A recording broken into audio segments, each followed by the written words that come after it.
The first time I ever heard the phrase decentering men was not that long ago. Less than a year ago, I think.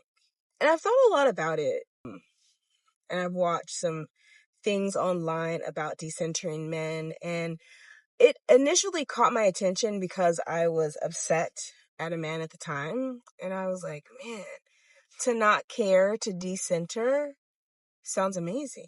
But when you decenter men, that is not necessarily what you're doing. You're not caring. You're not seeing men or anything like that. Like, you can decenter a man and be married for 20 years.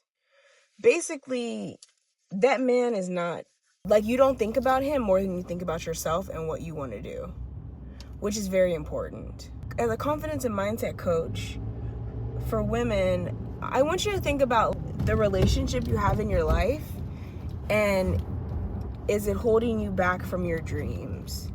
And from that, you may need to decenter. And I'm not saying break up or stop seeing the man or anything like that.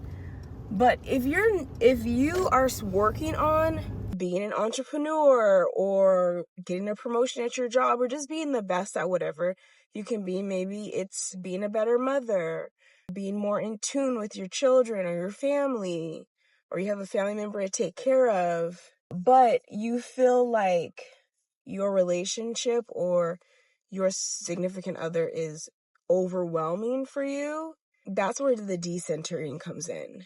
Now, it's not something that anyone would say is easy to do, especially when you're attracted to the opposite sex, you really, really like your partner, or you want a partner and you don't have one. And you're like, I would love to be open to a partner. I just don't really necessarily want to do the dating thing right now. Again, that's where decentering comes in.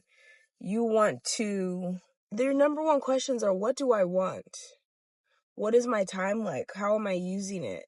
How can I reach my goals? What does that look like for me to reach a goal? Think about what you would like your ideal day to be. What would you want it to look like? If you're an entrepreneur, maybe you're doing digital products and you're having coaching, you're having one-on-one sessions, you're trying to get brand deals and stuff like that. If you were to have an ideal day of doing that, what would it look like? And where does thinking about the man in your life come into that?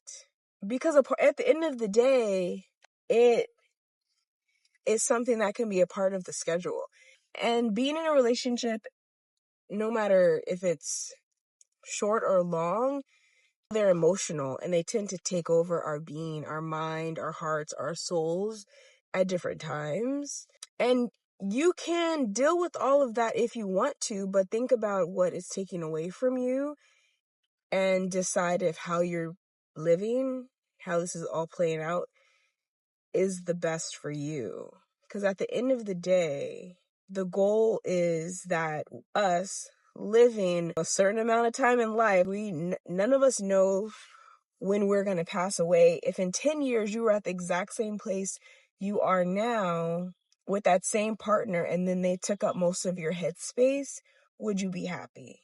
If not, you may want to think about decentering a man and centering yourself.